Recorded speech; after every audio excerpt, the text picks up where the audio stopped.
Kia ora koutou. Yes, my name's Kate Whitaker and I'm here from the Classification Office to talk to you about how to talk about pornography with your young person. This topic can be awkward. It can make us feel uncomfortable. It can cause some of us some anxiety. My main aim is that you leave this room feeling empowered, feeling like you can start this conversation. I want to give you tips and tools and practical advice on how to have these conversations. So the Classification Office embarked on and completed a 3-part youth-focused research project. So this young person has said it's far too easy for any 12-year-old to hear the word porn and even spell it, and suddenly they're welcomed with 7 million sites all showing images. That's from a 17-year-old New Zealand European. And he's right. The porn landscape has changed. Now if you have a smartphone, you have access to porn.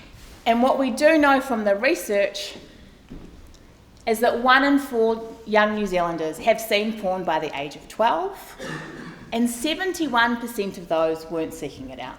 They weren't looking for it. Yeah? It might have come as a pop-up. They might have been Googling something else. From our research, a young woman said she was Googling bareback horse riding, and she came up with gay porn. They might be shown it by somebody else, or they might just be interested in their bodies and be Googling breasts or penis, because maybe they're going through puberty and their bodies are changing and they want to know whether they're normal or not. One of them's going with a Christian at the moment and he watches. The other's doing drugs all the time and he watches porn. And then the other is very, very successful in school and very smart and gets excellences in all his classes and he watches porn. So I guess the old adage of not my child is a thing of the past. What the stats show us is that your young person is likely to see porn whether they're looking for it or not. So why are they watching? At a younger age, I think it'd be about curiosity for both sexes. And as you get older, it becomes more about enjoyment. And she's right. Yeah, so a 16-year-old Māori woman. Their porn use changes. They're curious to start off with, and then it becomes about pleasure. The research shows that these are the top 5 reasons that young people look at porn. They could choose more than one, hence the fact it doesn't add up to 100%. So who is watching and what do they think?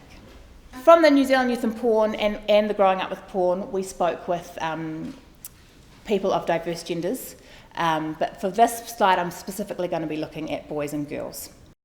When we show these to young people, lots of them are like, nah, those boys are lying, it's higher than that. And we surveyed 2,000 young people. Some of them might have been lying, but it was a confidential survey, so they probably all weren't lying.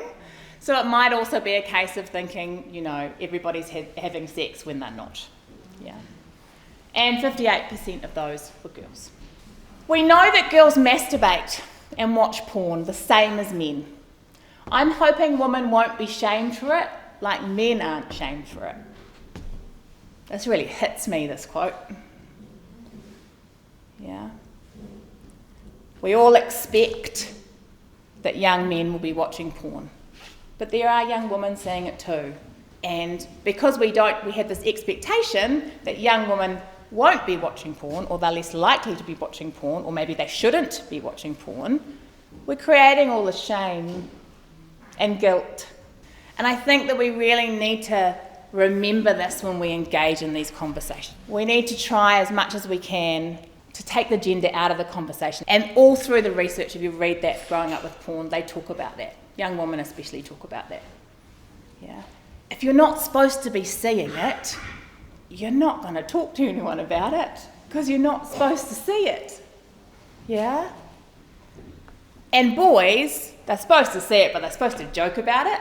It's supposed to be a bit of a joke, a laugh. No one's having serious conversations about it. So it's both sides of that coin. So it's just really important to remember. And it also might mean that young men are pressured to look at porn when they don't want to because they're expected to. Yeah, so they have that pressure as well.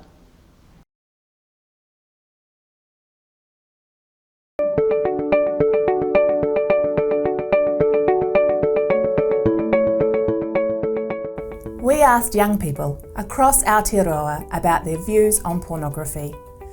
We spoke to young people aged 14 to 17. Here is what they said. It gives you a basic idea of what sex is, which can be very helpful. Speaking as a gay guy, I'd say it helps to a point in figuring out how sexual orientation stuff works in relation to sex. What you might see somebody achieving in a porno is not going to be something that you'll be able to achieve as a 17-year-old having sex for the first time. It's just acting. I feel it sets unrealistic standards for what is actually achievable, and it sets unrealistic standards for what is also safe. You look at porn, especially for guys, my dick size is inferior to everyone in porn. That can really ruin someone's self-confidence. They can become insecure about having a sexual partner. It makes girls feel really uncomfortable too. When I was watching porn when I was 13 or 14, I'd look at the girls and I did not look like them. They were all skinnier than me, they all had huge boobs, they had really nice butts, they didn't have any stretch marks or anything. They just looked so perfect, and it made me think, my God, this is what guys are seeing and I do not look anything like this. It just made me feel so sad. A lot of porn, guy or girl, it's always one person convincing the other, when in reality that's not how sex actually is. It has to be consensual. It's a complete warped sense of consent that I think can be quite dangerous for people to see, especially younger people or even people my age who haven't properly experienced sex. Or even if they have, that's what real sex is to them because they don't know it any other way. A lot of porn is really rough, and some of the ideas that porn is based around aren't necessarily consensual, they're just forced. I feel like that isn't a good message, like, just start it off and maybe they'll enjoy it. That's not what should be happening in real life. I think that it's a pretty terrible representation of what consent should be like. What we've learnt from our research is that young people have nuanced views about pornography. Just remembering that these young people, many of them had never spoken about porn before with an adult, spoke about porn and that's what came up for them, shows me that they can think critically about what they see. And that's what our job is, as whānau, is to help them to continue to think critically about what they might see. Because they're probably going to see it. And they might choose to watch it every month. Yeah? So what our job is and why I'm here is to get involved in this korero, in this conversation with your young person. And to do that, we need to remember this. We need to remember that they have nuanced views about porn. When asked what kind of influence they thought porn had, very low stats, 6 and 7% thought no influence. Yeah, across the board. 84 and 88, there was negative influence, which is, I think if I surveyed this room, I would probably get that stat maybe higher. They know that there's negative impacts of pornography. Yeah, they spoke about it with regards to body image and self-confidence and consent, just starting it off and assuming that the person will just want to do it without having a conversation about it. What can be a little bit trickier to get our heads around is the fact that 56% and 47% saw that there was positive influence. And for us as adults, that might really jar with our own thinking, because we see the negative impacts of porn. But what young people are seeing is they're seeing kind of both sides of the coin. At the beginning of that video, they talked about it's a way they can learn about sex. And maybe it's not the best way to learn about sex, but if they're not having their questions answered any other way, for them, it's an easy, anonymous place to go to learn about what to do before their first sexual experience. Yeah. It also can be a way to explore sexuality, yeah, which may not be something that's talked about with them. So I think it's really important that we go into these conversations remembering this, as difficult as it can be. Our job is to protect our kids. right? That's what we want to do. We want to protect our kids. We want the best for them. Yeah. And so we might want to be telling them all these negative influence that porn has because we don't really want them to engage with it. As soon as we start doing that, if we front end the conversation with that, it's going to shut it down. Yeah. They're not going to want to talk about it. They know there's a right answer. Mum and Dad don't want me to look at this. I know, yeah, Mum, yeah, Dad, I don't, yeah, sweet, yeah, see ya. So we need to just be aware of this when we engage in this conversation and enter this conversation from as neutral place as possible. Because they do think it has negative influence. Yeah. They can think critically. And when they think critically about it and when they say to you maybe the positive things, you can ask them questions, you can delve deeper. Okay, so if it's a way to learn about sex, would you want your younger brother or sister learning about sex from the porn site? Why? Why not? What are the benefits? Are there better places to learn about sex? In a perfect world, where would we learn about sex? Yeah? Asking those questions enables them to think critically, gets their brain working. And when you're not there with them and they do see porn, they can start critically thinking about it. The things that they do know is that porn sex isn't real. They know that it's fake. They know that it's false. They know that it's actors. They know that there's cameras. Yeah. But they often don't know that everybody else knows. Yeah. They often don't know that their future partners or the people that they're going to be in intimate relationships with, they know that. They don't know these conversations are happening because they're not generally. Yeah. So what they want to know is that everybody else knows that too. With regards to body image and self-confidence, it's much more common for them to mention the negative impacts on body image and self-confidence. All genders felt these impacts. Girls felt bad that their bodies didn't match up to porn bodies, but guys were a little bit more specific and thinking that they were worried specifically about their penis size.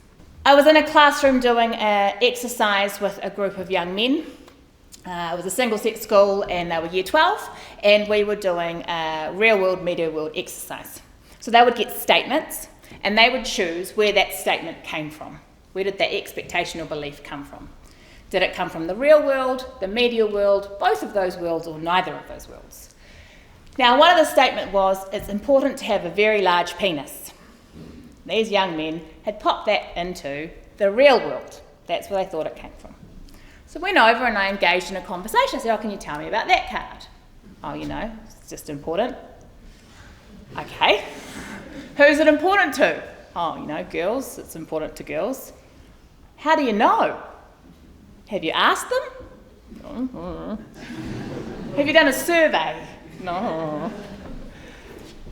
So we engaged in this conversation. I spoke to them about it a bit more, and then they were like, okay, well, maybe it's both of those worlds. So they then took the card and put it into both.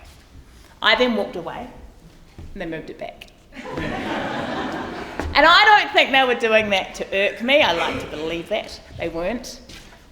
What I think is that even though young people know that they're not real bodies, they still have these concerns. And that's probably the first time that group of boys were spoken to about that. Yeah? Spoken to about the importance of penis size.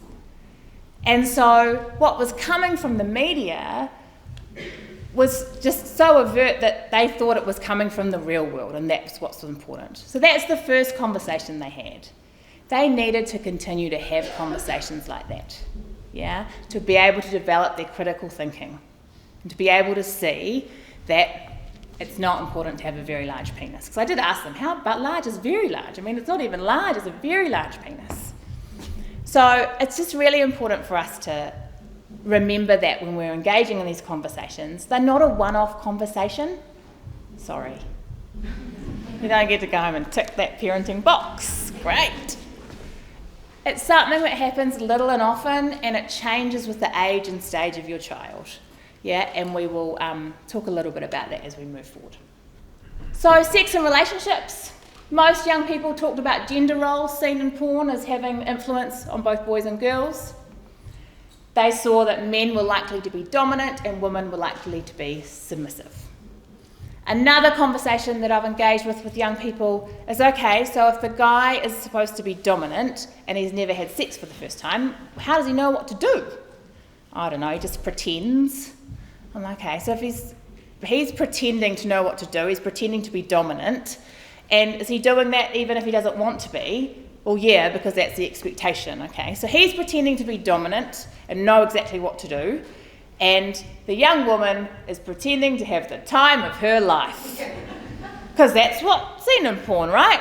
Women are just amazing.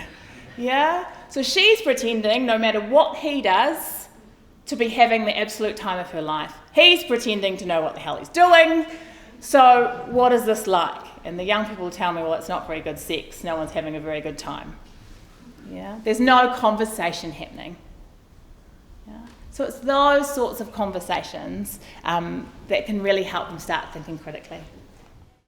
In the Breaking Down Porn research, 3% of those nearly 200 videos had condom use. Consent and communication is not modelled.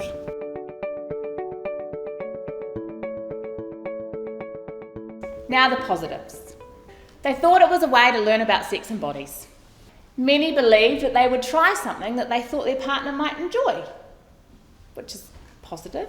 It's kind of hopeful that they want the person or they're engaging in intimacy with to have a good time. Yeah.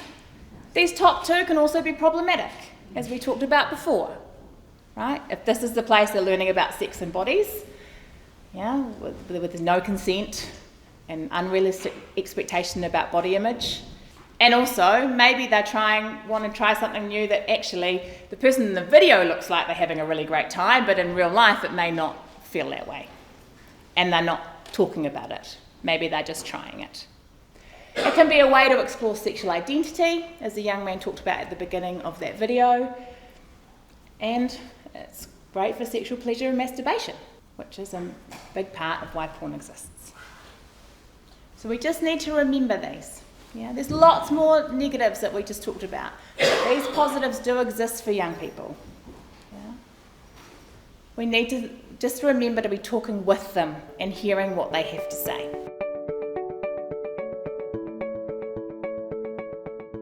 And we might be concerned about a young person's porn use. So I just want to talk about some things that also came up from the research.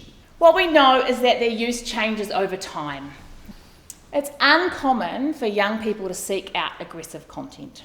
In the Breaking Down Porn, those nearly 200 videos, 10% had physical aggression, which is quite low. Yeah, they're the most popular videos on Pornhub for New Zealand. There is not a pattern of seeking out more extreme content the more they watch. Young people talked about addiction, and addiction gets talked about a lot with regards to pornography, but they thought it was rare. They weren't as worried about addiction as they were about getting caught by you. Yeah? That was their biggest concern. What if mum and dad catch me? Yeah? I'm going to get told off, oh God, life is just going to be terrible. And what is hopeful is that if they see something they don't like, they'll click out of the video. Yeah? They'll shut the laptop, they'll turn it off. And that's also something that we can be talking to our younger children about. If they see any sort of media that makes them feel uncomfortable, what do? Let's turn it off. Yeah? Shut the laptop, come and talk to me.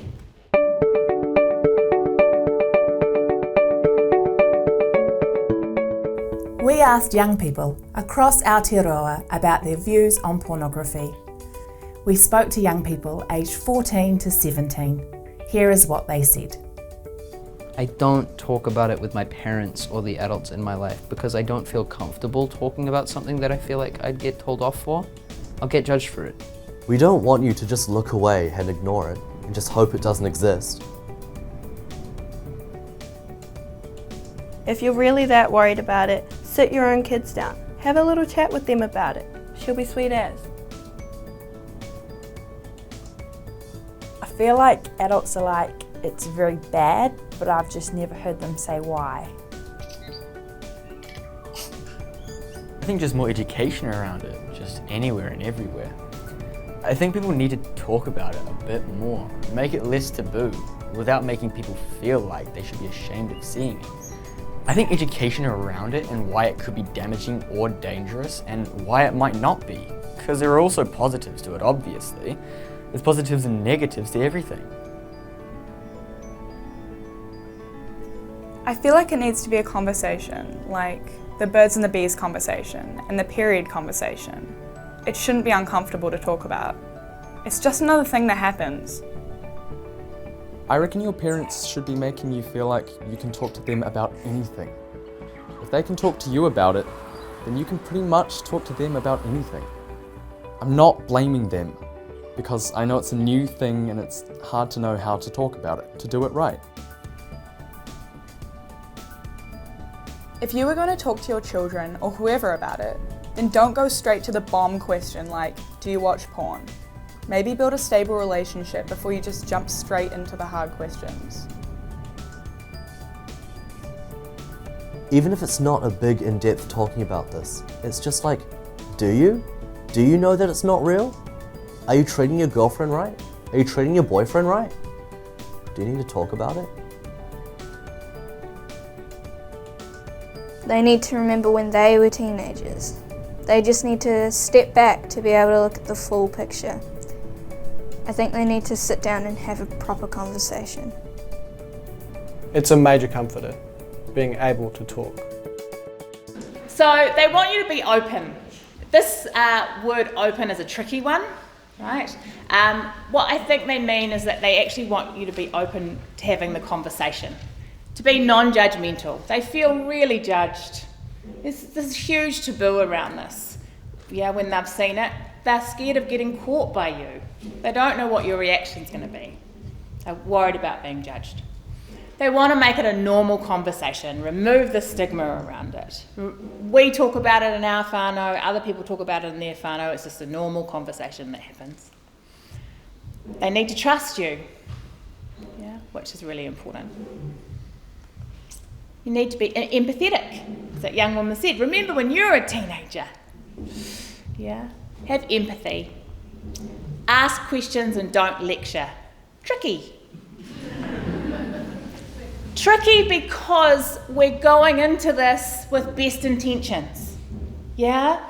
We want our young person to have safe, healthy relationships. Yeah?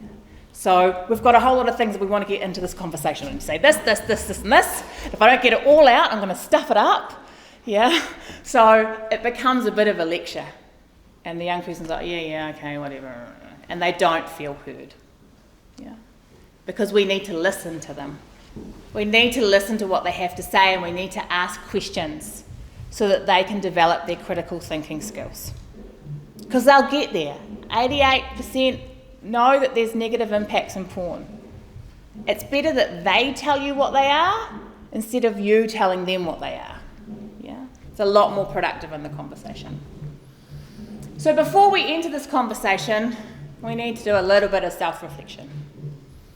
We need to think about ourselves and what we bring to this conversation. Because things like anxiety for a young person can be interpreted as anger. If we're really anxious about this and that's showing in our body, our young person might think, oh God, they're going to be really angry if I ever say I've seen porn, so I'm just going to say no, and then the conversation will finish and I can walk out the door. Yeah? We need to look at what we bring. What are our values, beliefs and assumptions, both when it comes to porn and when it comes to young people? Yeah? Some people ask me, do I need to change my values? I don't want my young person to watch porn. That's really important to me. It's really important to our family. And no, absolutely not. You don't have to change your values or your beliefs. Yeah? You just have to recognise what they are and think about how they might interfere with the open dialogue that's happening. Yeah? You can definitely tell your young person that you don't want them to see porn. Young people want to know why. Yeah? They want to have an open dialogue about why that is. Everyone talks about how bad it is, but why? Yeah? They want to know that stuff. So we can talk about what we need for healthy relationships. You can start talking about this with a really young child, right? We talk about this in classrooms. What do we need for a great friendship? What are your top 5 things? What do you need for a great family relationship? What are your top 5 things? Are they the same or are they different? What makes those relationships different? And then what are your top 5s for an intimate partner? What do you want? Yeah, is it the same? And there will be a lot of crossover. Yeah, I think this is a great exercise for us all to do, right? What do we want from a relationship? What makes a healthy relationship? It's just a great place to start. Yeah, and if they're reflecting on the relationships in their lives, then when they see porn, they can reflect on, hey, that's not a healthy relationship. We can talk about porn versus real sex. Yeah, things like it's performed by actors, it's fantasy, unrealistic expectations of body image, sex and relationships, and often lacking consent. Real sex is real people, intimate, kissing, hugging, caring. You can talk about love, about pleasure, positive communication and interaction, and you can go on and on. Ask them what the difference is. Yeah. Even just getting them to articulate it out loud is useful. Yeah. They might know it and you're, yeah, Mum, I know. Ask them to talk to you about it. And consent. Now, if your young person goes to the school, they would have had great consent education. So we talk about consent as being a full yes, freely given, no one's forcing anybody, an informed yes, they know what they're consenting to, and if that changes, they can consent to it before. Yeah, so if it was just kissing, yeah, and then it leads into sex, they can consent to the sex before it happens. Yeah. It's mutual, everybody involved is consenting. It's not a contract. It can be withdrawn at any time. I often talk to year 9s and 10s about the fact that you might have been really excited. Yes, this is what I want to do. I'm so excited. I've been thinking about this all week. It's going to happen. You start kissing, then 5 seconds later, maybe it's too slobbery. You're like, oh, I don't want to do this anymore. And you don't have to. Yeah? And it's everybody's job to ensure that that's happening, that everyone knows that they can stop at absolutely any time. So, that's what we can talk about. How do we have this conversation? Choose the right moment. And if you don't, you're going to stuff it up. No. By the right moment, what I'm talking about is somewhere that maybe you're doing an activity together where you don't have to look at each other in the eye. Yeah, you're not sitting across a table staring at each other. So things like going on in the car is really good. I said that at one other talk I did, and a father came up to me afterwards, very eager. He's like, excellent, I'm going on a road trip with my son this weekend. And I went, how long's the car ride? And he said 2 hours. I was like, okay, right, stop. I love your enthusiasm, it's great. But what we're wanting from those car rides is somewhere, a short car ride where they know they can escape. Yeah? It's like, I'm going to get out now. Not a 2-hour car ride, that poor kid. I'm really glad I intervened. Doing an activity together, doing the dishes, if you still do the dishes with your children, playing a sport together, just somewhere where you're engaging in something that they can be focused on as well. Be open and honest. Tell them it's awkward and that you feel this is awkward, but you think it's important to talk about. Be human about this conversation. Show them respect. Some parents choose to say, hey, look, I really want to talk to you about this.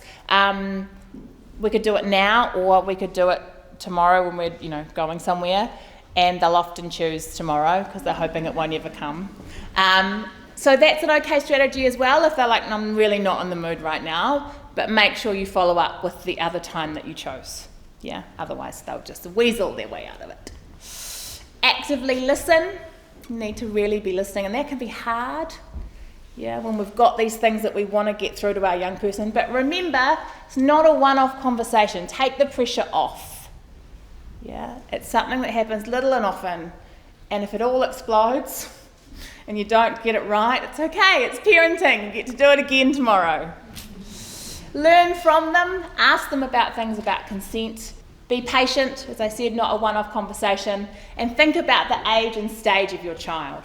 So we're going to see 2 animations. Now, what we've tried to do is just get a couple of examples of how the conversation might go.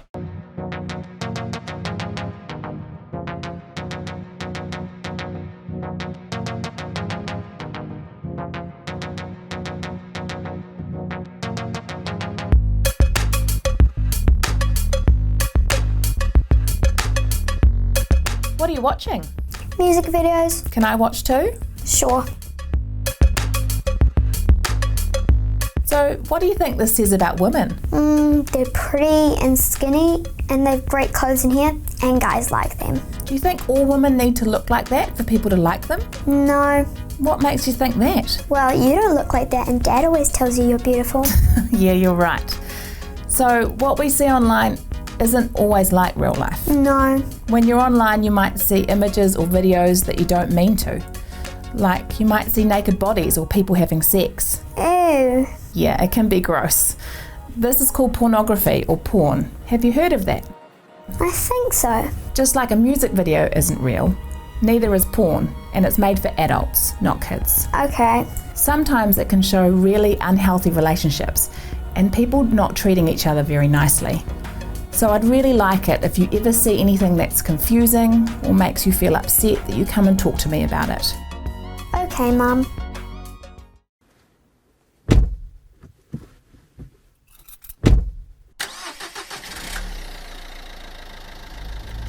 So, you know we've had the sex talk, yeah? We haven't talked about porn. Yeah, look, I know it's awkward and it's hard for me too, but it's important for us to talk about it. So, have you seen porn? Like, I won't be angry if you have. Yeah, maybe. How'd it make you feel? I don't know. It's not real life. Do you think your mates think that too? I don't know. We don't talk about it. It's a bit of a laugh. Do you think it could make people feel bad about themselves? What do you mean? Well, you said it's not real life. You know everyone doesn't look like that. Yeah, I guess. It might make people feel weird about their bodies, like if they're not hung like a porn star. What else did it make you think when you saw it? I don't know. Even if they're not asked what they want, women always seem to be into it. Yeah, that doesn't sound very consensual, eh?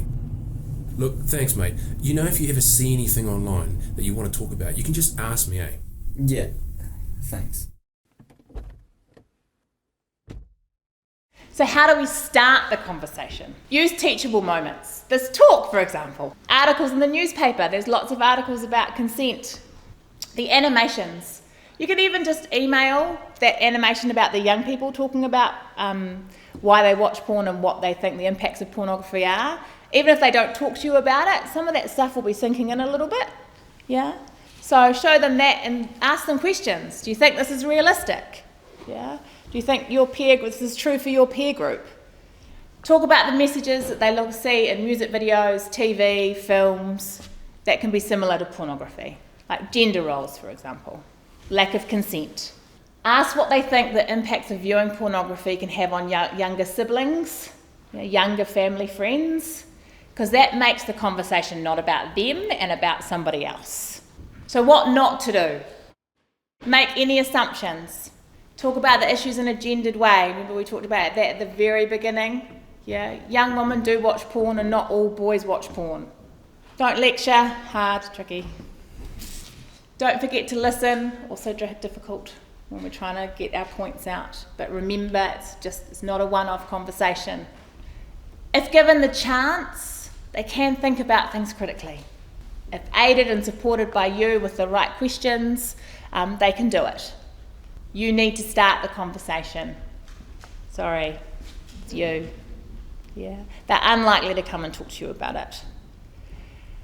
However, if for some reason you don't think you're the right person, another trusted adult can talk to them as well. Yeah.